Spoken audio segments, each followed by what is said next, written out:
Welcome everyone to our Charting Careers Pathways webinar. I am Xiomara Angel, Strategy Manager for Post-Secondary Access at Alabama Possible. We would like to recognize and thank our sponsors for supporting this work and making this webinar possible. With their support, we can provide these trainings at no cost to you. We would also like to thank our partners at the Alabama Commission on Higher Education, the Alabama Community College System, the Alabama State Department of Education, and the Get Educated, which is the Common Black College application. Please keep your microphones on mute at all times to avoid feedback during the presentation. This webinar will be recorded and posted on youtube.com/Alabama Possible. We would encourage you to go ahead and drop your questions in the chat, which we will answer throughout the webinar and towards the end. We would also love it if you participate in the poll questions. For high school educators, it is important for you to stay through the whole webinar, where towards the end, you will answer the last two sets of poll questions. And this would be the only way that you'll be able to receive professional development credit. Educators, we would also like for you to share your efforts using the various platforms of social media as you continue to build a college-going culture within your community. Find us at AL Goes to College and use the following hashtags. For the Alabama Goes to College there are three main components. The first one is the Cash for College. The Cash for College goal is for every graduating senior to complete the FAFSA, which is the free application for federal student aid before they graduate from high school, so that they can access federal, state, and institutional aid to pay for their education after high school. The second component is the Alabama College Application Campaign. The Alabama College Application Campaign is part of the national effort to increase the number of first-generation college students and students from low-income families pursuing college degrees, other higher education credentials. The primary purpose of this effort is to help high school seniors navigate the complex college application and admissions process, and to ensure they apply for at least one post-secondary institution. And the third component is our College and Career Decision Day.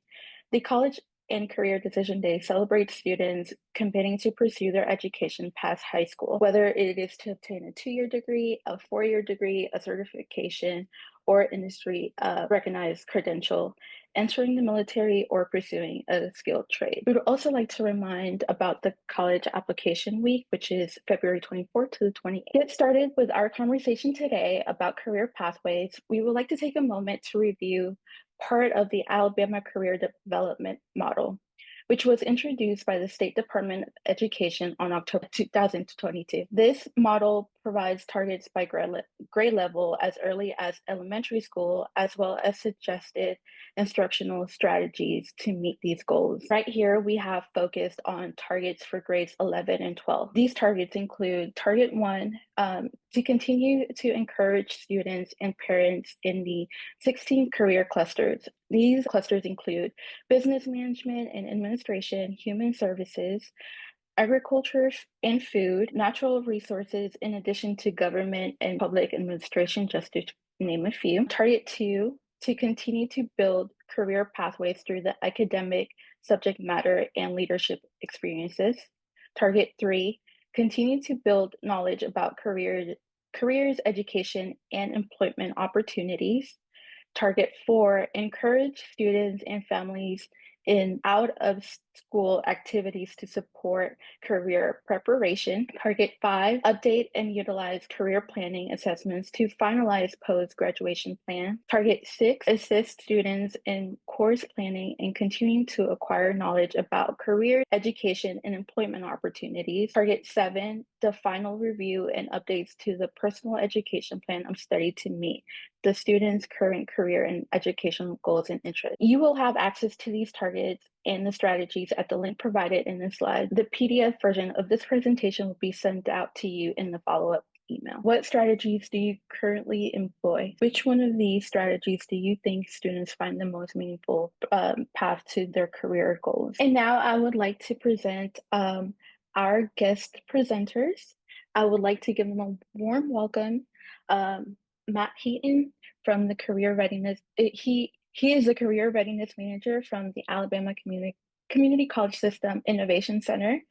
We have Dr. Josh Duplantis here, Dean of Workforce and Economic Development at Coastal Alabama Community College, and Danny Markstein, founder and chairman of Markstein. Helps if I unmute myself. Yes, I'm ready. Okay, the floor is yours. Thank you.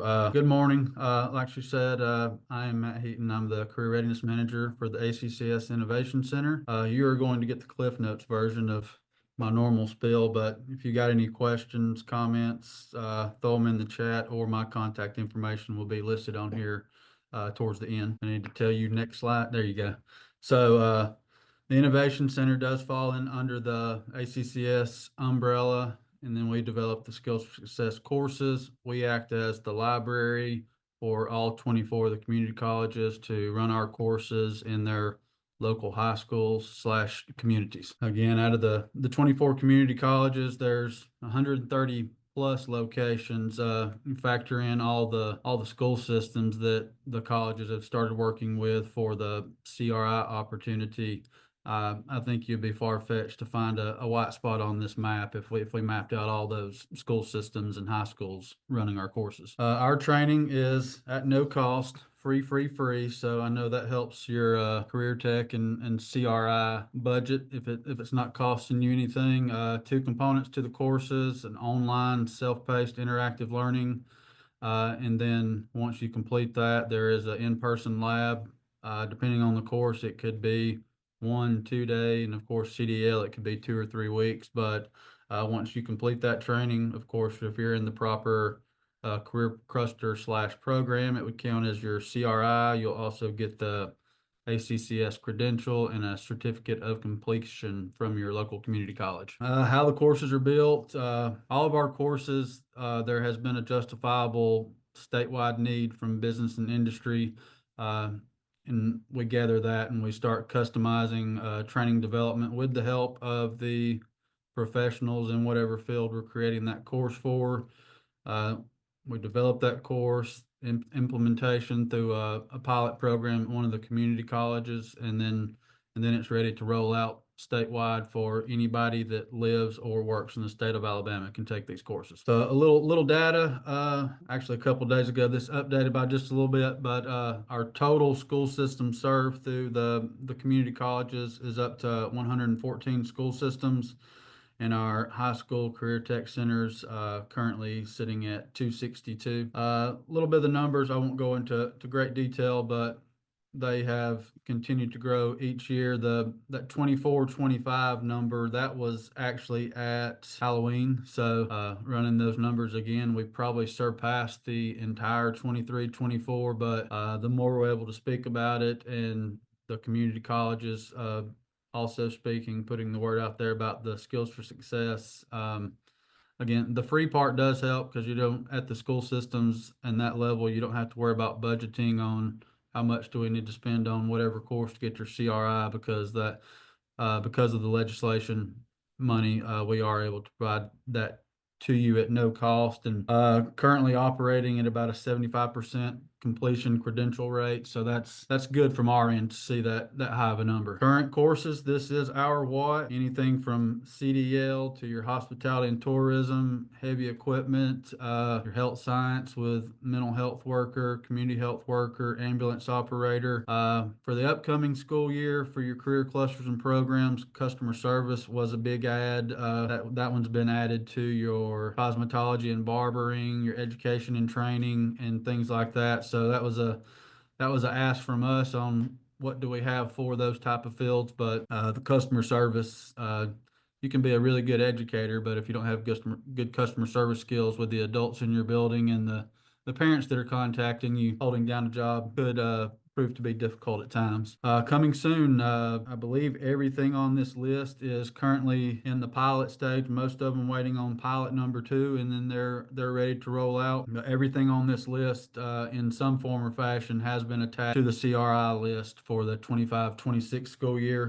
Nursing support tech being our biggest request from the Alabama Board of Nursing for some type of licensing so they could track those type folks in the hospitals moving from job to job. When can you take these courses? 24/7, as long as you have tablet, phone, and access to the internet.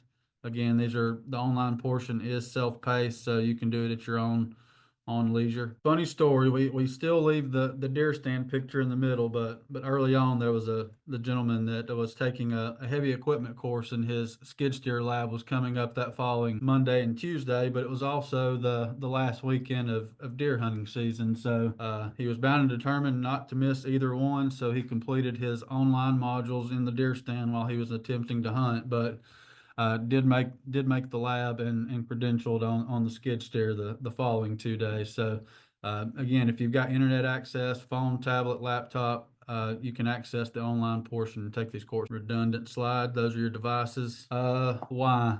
Typically I could talk for hours on end about the why, but a few stories that really hit home in the high school world. Number one, we had early on, I consider him a high school student. He had just recently graduated, but was a young man and he was on the autism spectrum.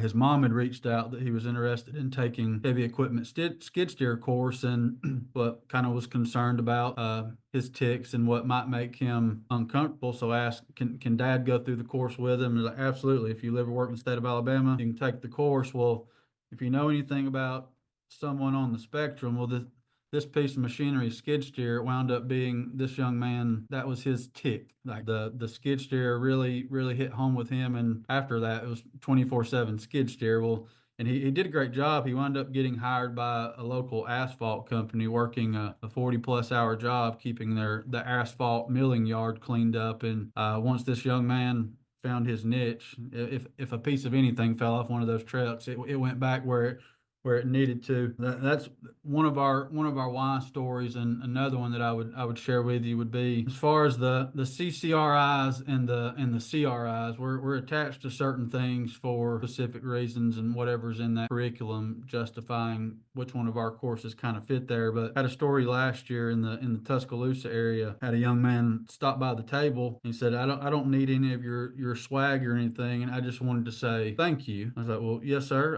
Can you tell me a little bit more about your story? He said, well, I wasn't in any type of career tech class at the high school, so I wasn't able to count anything as a CRI, but they had an open spot, so they let me jump in on the skid steer and the mini excavator and the bulldozer courses, and I enjoyed it so much that he said on the back end I decided to go back and take my ASVAB and take it a little more serious, with the intent that he wanted to score high enough on the ASVAB so he could operate heavy equipment in the military. So on the front line, he didn't get a CRI, but full circle, going back and taking that ASVAB and enlisting in the military, he got his CCRI graduation requirement. So a lot of times, even if they're not in that career tech path or whatnot, if they're willing to take some of these some of these courses at the college, even if they don't like the course, at least they haven't spent any FAFSA, student loan, or out-of-pocket money registering for something that they didn't like. So career exploration, understand what they like, what they don't like, and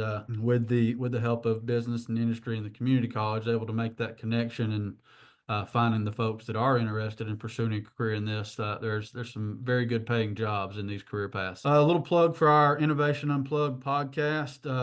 There's been tons of interviews. Dr. Duplantis has been on there, different high school reputation from the State Department, but good stories, all kind of good insight of what it looks like at the college level, or what it looks like for some of our second chance prison type training, and in your high school world. So good listens. Those are the different avenues that you can find that. If you have any spare time, I would encourage to listen to a few or all if you have time. Again, this is my contact information. My office phone is my cell, so call, text, email. If I'm not able to answer, I will definitely get back to you.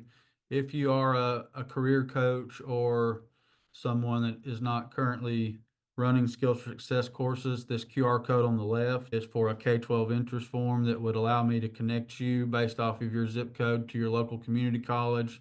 And then any questions you have about any of the courses you've seen, that lower right QR code will kind of give you an intro to what every course entails and what all we offer, even outside of the high school world. There's a lot more courses that you can take as open enrollment once you're a graduate in high school. But Thank you guys for having me. I don't have a PowerPoint per se, but I love to talk about career pathways. And really what I want to do at my time is maybe promote more questions for you than I have answers. But I can tell you, as a guy who spent over 20 years both recruiting new jobs into communities and then spending a lot of time recruiting and training individuals to fill those jobs, things have changed a lot in the last 15 or 20 years. And I think one of the things I say when we're talking about employment is that we've moved from a space where workers need jobs to a space where jobs need workers. And what that means is that every student in our system, and I don't want to say this to diminish the value of students in the system before, but they're so important, as they always have been, but the supply and demand dynamic of employment has changed. I'll tell young people when I get in touch with them, you'll have more opportunities in front of you than I did, coming out of college, over 20 years ago. It's just the way the market is. And so I say that because I do think it's a time in the next 10 years where we'll see some strengthening of relationships between education and business and industry. I always say as a workforce developer that we're all workforce developers, especially in post-secondary.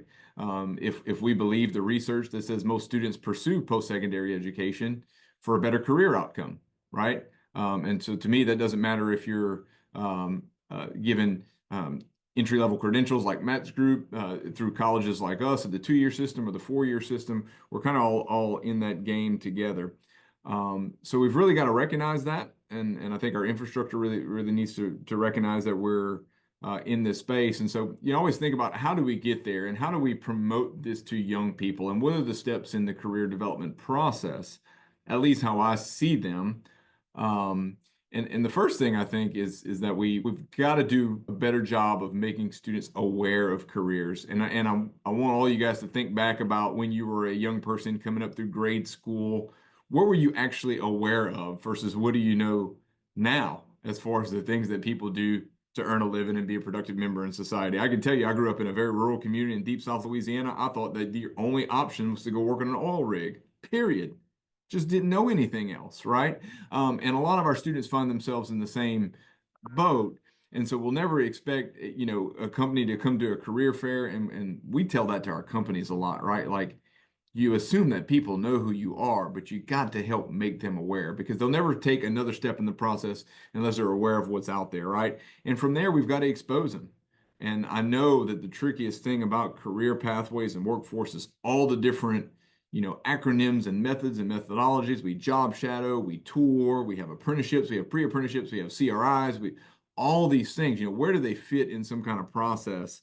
And I think exposure is critically important. And that's why, the job shadow, the industry tours, the different things so they can see and do this. I know we constantly talk to our manufacturing partners about this because they're way off the road and nobody's ever been to them. And I'll say, well, it's risky, and there's safety issues and this and that. And I said, if you're not letting folks come and see what happens in the gates, then it's just like the awareness piece. You can't expect them to want to prepare and get into the career if they're not exposed to it. And from there, we've got to give them the opportunity to explore a career. I think a lot of what we've utilized in Matt's programming with the Innovation Center, it is job training for sure. But I think especially how I've seen it operate in the K-12 space, it's a little bit of exploration because how many of you guys have heard about the nursing student that can't stand blood? Well, most probably they didn't get a true opportunity to explore that career, or they would have found that out earlier and probably made better choices, right? And from exploration, I think where the community college really fits, and we spend a lot of our time in the preparation stage, right? I can tell you at Coastal Alabama Community College, our biggest workforce development program is work-based learning. I think we have the largest apprenticeship numbers in the state of Alabama across the board. And I always say, apprenticeships like an engagement, right? We're preparing to get married. We're preparing the marriage meaning full-time employment. How do we prepare an individual to do that?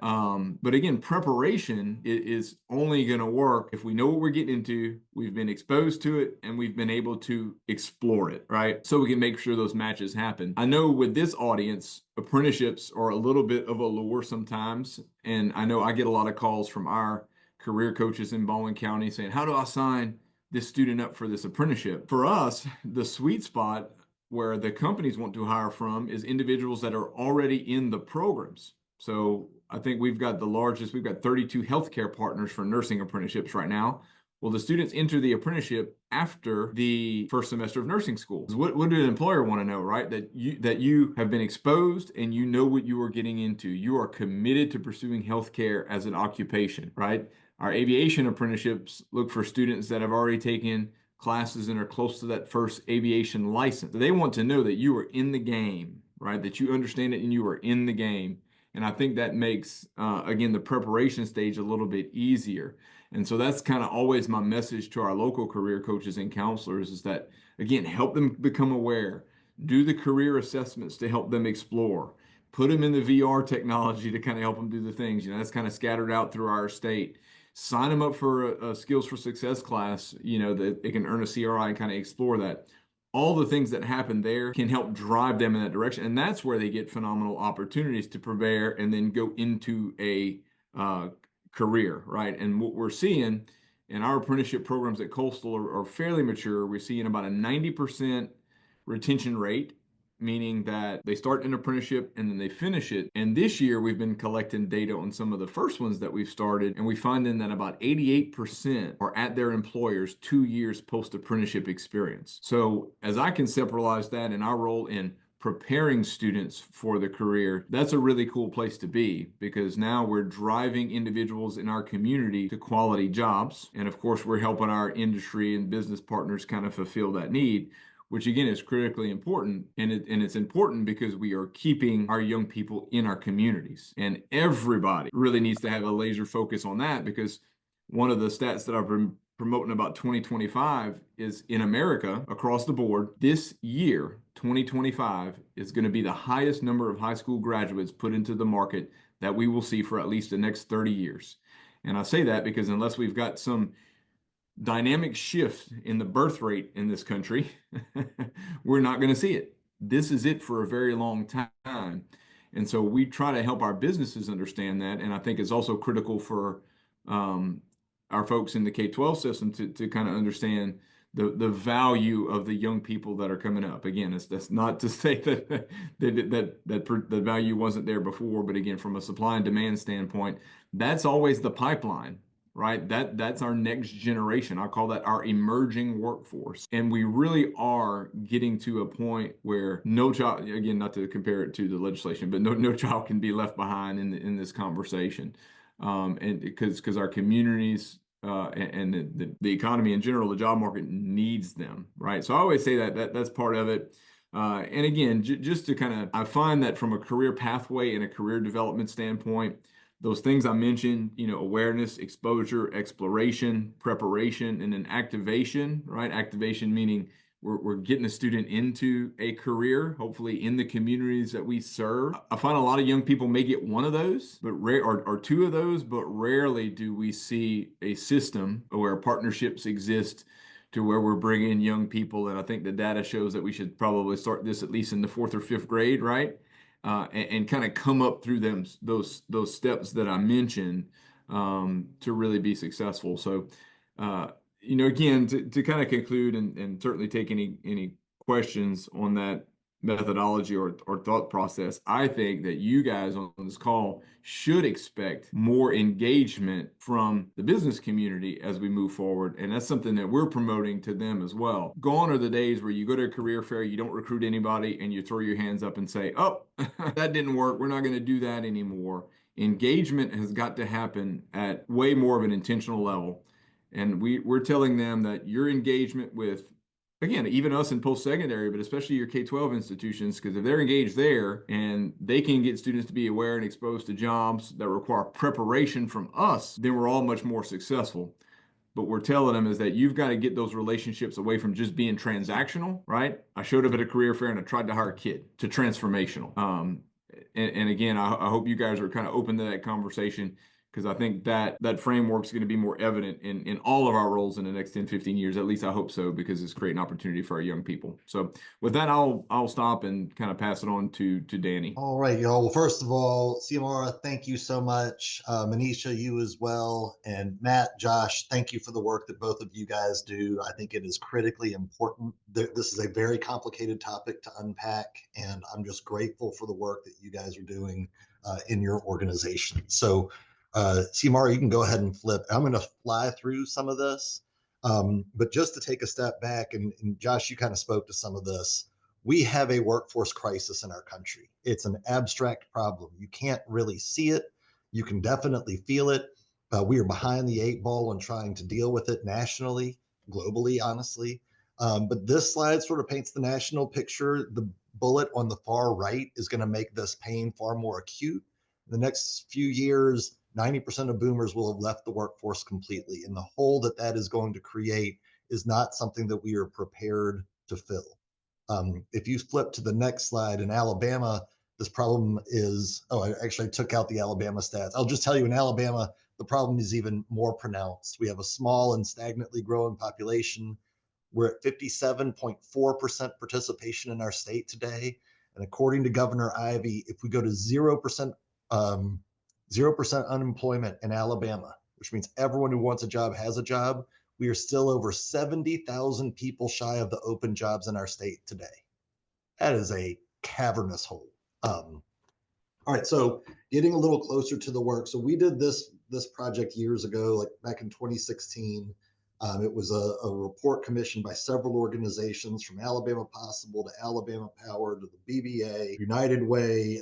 Everybody was involved in this. But the output of this report showed a lot of troubling statistics, like every year in the greater Birmingham area, we graduate 1,000 fewer kids from 2- and 4-year schools than there are entry-level jobs in IT every year. So the compounding effect for companies that are looking to employ people in IT is very, very real. And that's just one little example. But this is what started our work.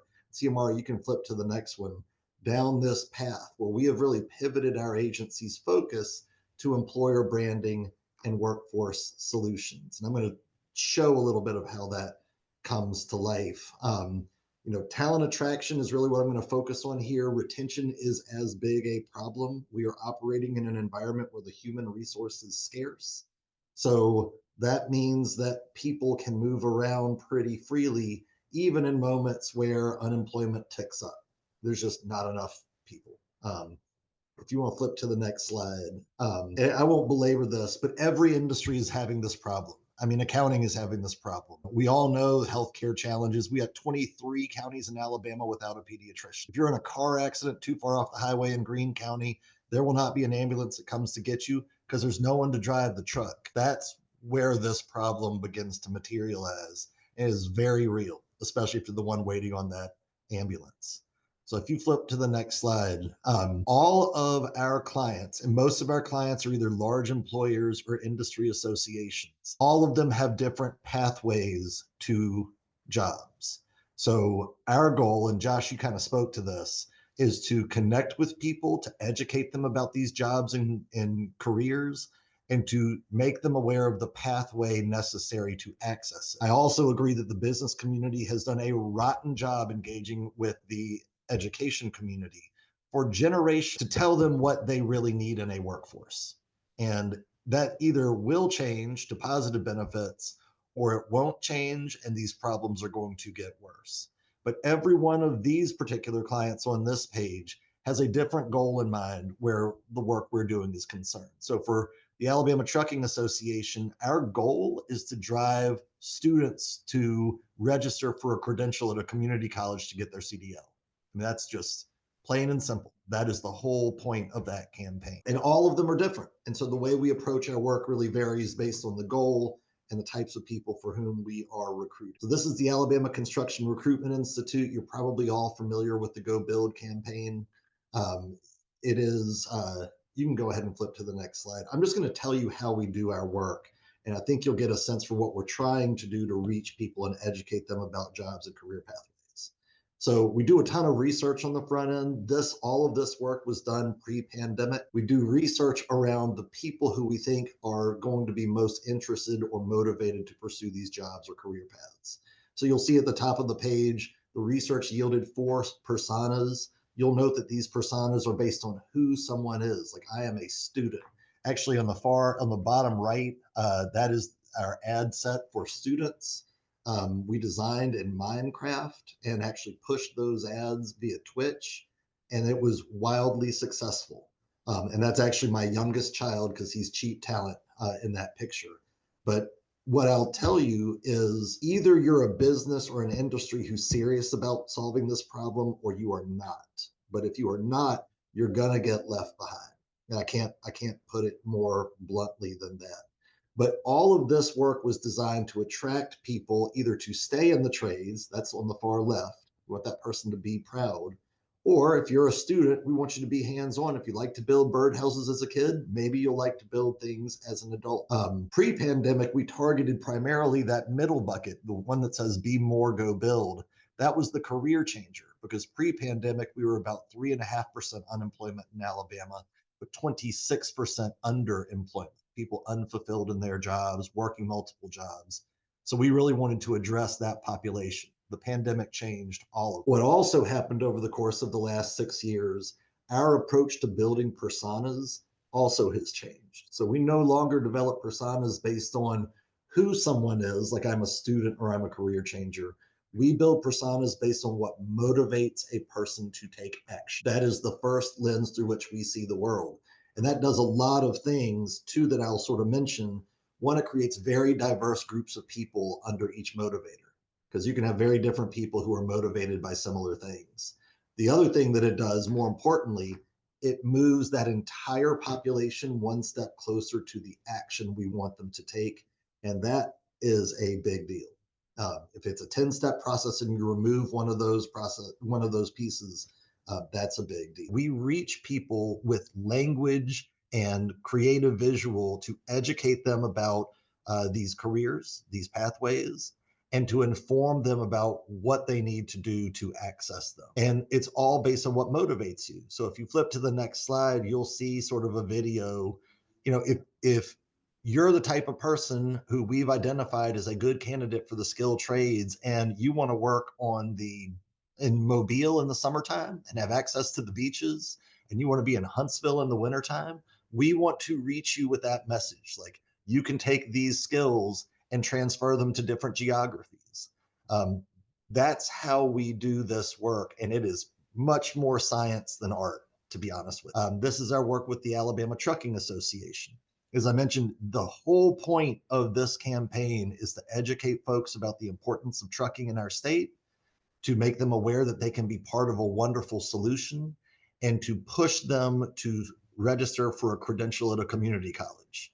That's our goal for diesel technicians and CDL drivers. We use real people. We don't use models. We try to make this as approachable as possible. I hope this gives you guys a sense of what business and industry is trying to do. They cannot do this without y'all's input. And those who are not asking for it, they're the ones who are going to swing and miss, I think, a lot. So we do a lot of work in this space. If you slip, one of the things that the Alabama Trucking Association said to us is, we have enough budget to do the research, build the campaign, and pilot it in a couple of communities.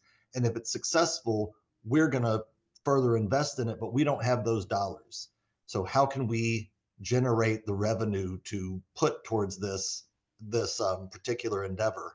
So we worked with them and built the Titans of Alabama Trucking. If you want to be a Titan, if you are a carrier of any size, for $5,000 a year for a minimum of 3 years, you're a Titan.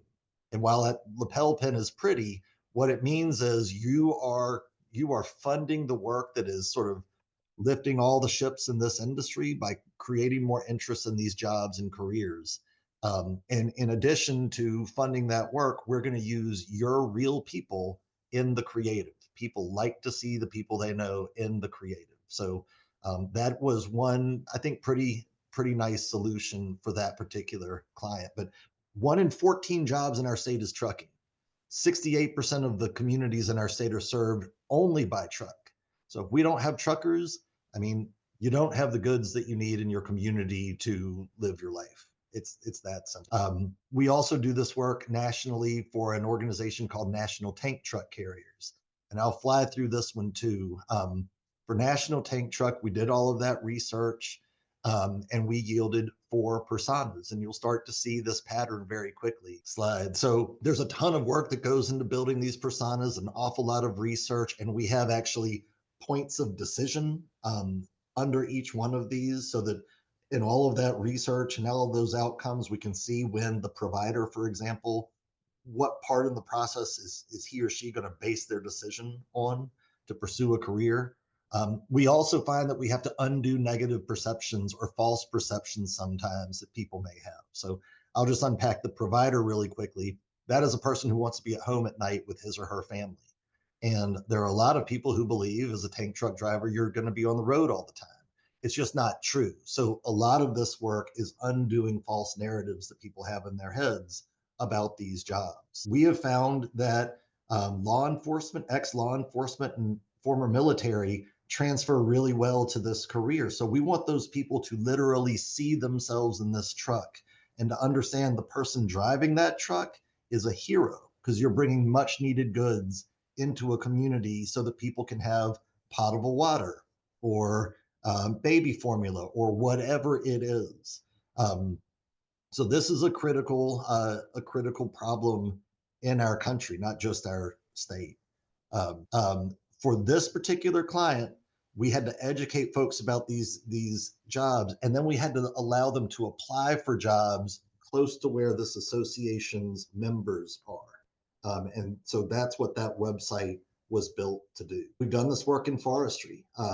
About I think it's something like 1 in 17 jobs in our state is forestry. 40% of the nation's forestry product comes from the Southeast.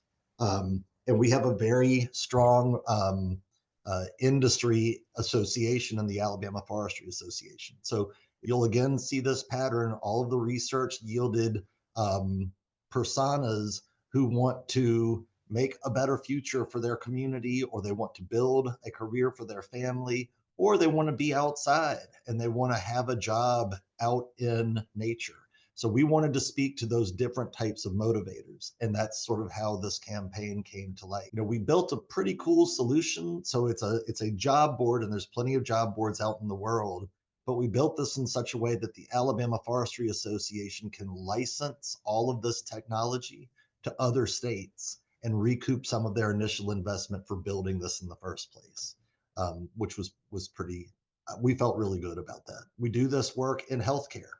We have a huge healthcare problem in our state. This was a national association called the Association for Clinical Research Professionals. We started working with them back in 2018. These are jobs for people who are running clinical trials out in the field. That's what this is. This is not lab coats. And so we launched this work in Miami as a Spanish First campaign, and in the Research Triangle of Carolina, targeting students who were pre-med but decided not to pursue a career in medicine, because we knew that they were passionate about the sciences. We knew that they liked to solve problems. They tended to be people who wanted to improve the world around them. So this launched in 2018, 2019, 2020 hits, pandemic hits, George Floyd is killed. And that client called us and said, we are not diverse enough, and that's a problem for us because we're not accessible to disparate audiences. But in a less altruistic way, we don't have enough people who are interested in these jobs. And if we don't expand our aperture, not only will we not fill the jobs, but if we don't have people of color running clinical trials, people of color are not going to participate. And because we're able to measure what's happening in our campaigns, we were able to say to them, what worked for this audience in New England were these motivated messages, but what works in California were these. So industry is trying to get better at reaching people where they are to educate them about jobs and career paths, but industry has to do a better job engaging our education community. It just has to. And from my vantage point, and it sounds like Matt, Josh, y'all would agree with this. that is on the business community to manage. ALPA, this is, I think, hopefully the last one, and I'll shut up.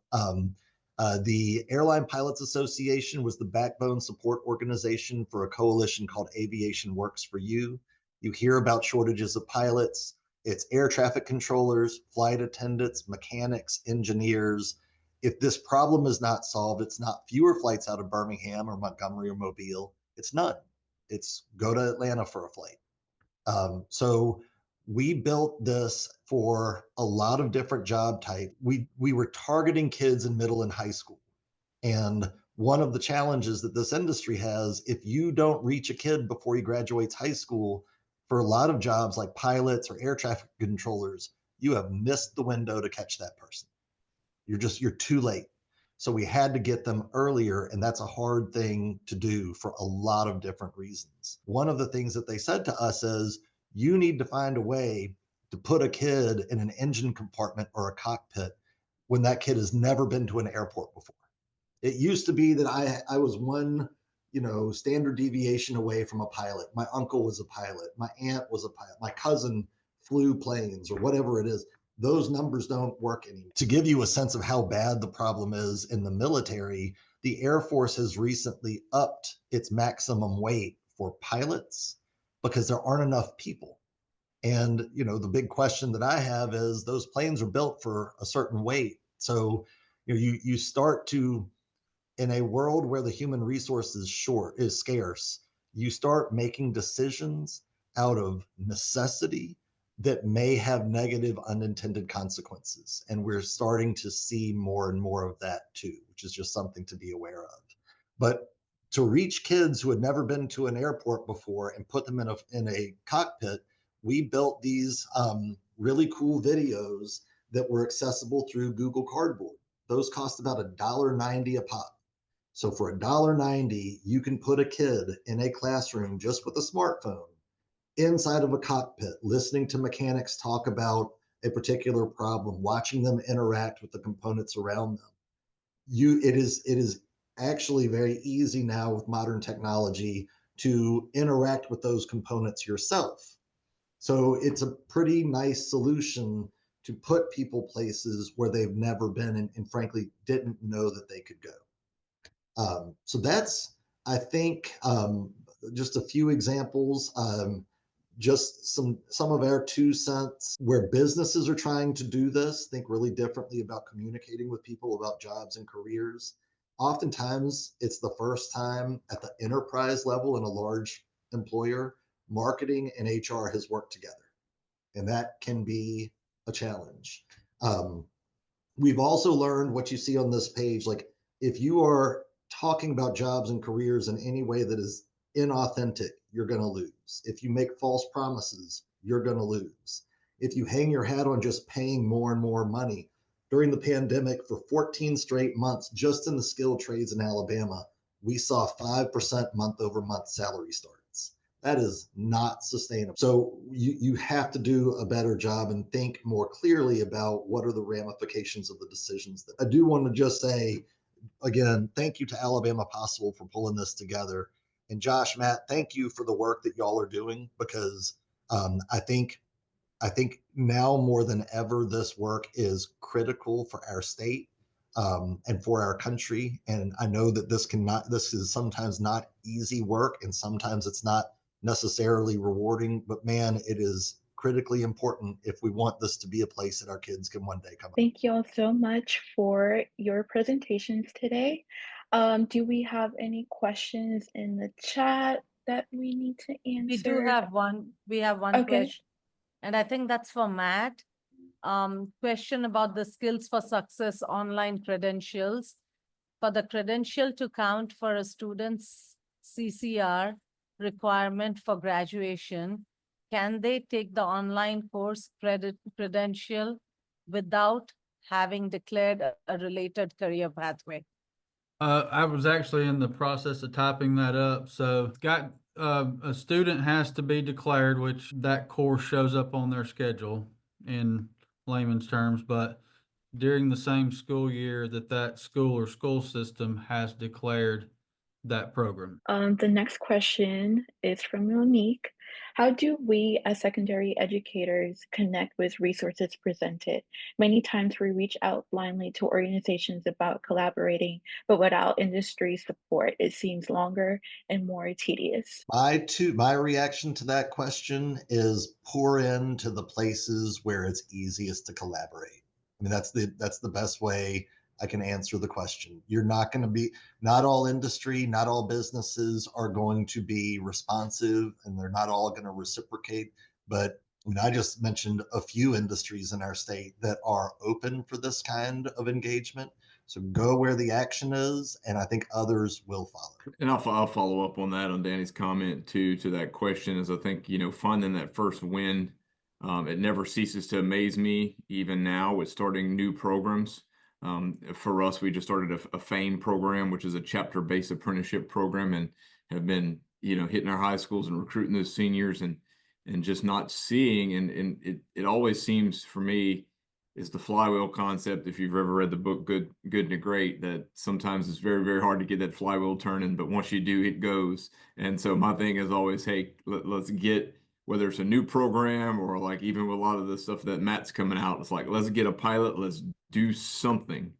And then let's, showcase that success, showcase those individuals, and see if we can get that flywheel turning. Because there's a lot of new stuff coming at folks, not just K-12, not us, but also the businesses. And so you really got to focus on getting that small win. And then the businesses that come along with you for that, brag on them like crazy. I know it sounds simplistic, but it's actually, kind of what we use to get more people on board. Because sometimes that's what it takes, right? We can promote that all day long when they see peers kind of acting in a certain space that really seems to move the needle. Thank you. Because of time, we will follow up with any more questions in our follow-up email. Visit the link and entering the following course number and selection, which is course number 322173 and section 510306. We will make sure that you get this information again in the follow-up email along with a PDF version of this presentation. This webinar is recorded and will be posted on our YouTube channel at youtube.com/Alabama Possible. And just a reminder of save the dates for upcoming events. We have the Cash for College Next Steps after submitting a FAFSA on February 19th at 10:30 a.m. Our community conversations on Adulting 101 on February 27th at 10:30 a.m. And we also want to remind you of the Alabama Goes to College FAFSA Summit, which will be in person at Lawson State Community College on March 6th from 9 to 3 p.m. Of course. And while Xiomara is doing that, there is a question on here. I had 9 students to complete the food and beverage certification last year, but the consumer sciences teacher retired and we no longer have a program. Can they just use the certificate for entering the workforce? I guess this would be a question for either Matt or Danny. Yeah, well, our certificate, yes, a lot of the workforce employers, depending on which line of work, they just based off of the certificate may give a 10, 15, 20% start out increase in pay just for having our certification. So yes, we had a young man the other day that applied for a construction job and was telling them what all type of heavy equipment, and he wasn't going to get the job. And he says, I got Skills for Success certifications at home. And I was like, bring those back. He walked back in with the certificates and they hired him on the spot. So through the colleges and the certification, it is recognized in some of the things, but if the school doesn't offer the program, then it wouldn't count as that CRI. But long term, if it creates a job and a career for them, then absolutely. Just a reminder about our toolkits takeaway also on our Alabama Possible YouTube channel. We do want to encourage you, your students, and their families to call our help desk. You can call or text us at 334-316-6155 during business hours on Monday through Friday, 9 a.m. to 5 p.m. And please feel free to send your students and families our way. As always, we would love to stay connected with you. You can find us at alabamagoestocollege.org or email us at algoestocollege@alabamapossible.org. Thank you so much for joining us, and I hope you have a great rest of your week. Thank you for staying a little bit over, and we are very appreciative of our presenters today. Thank y'all so much.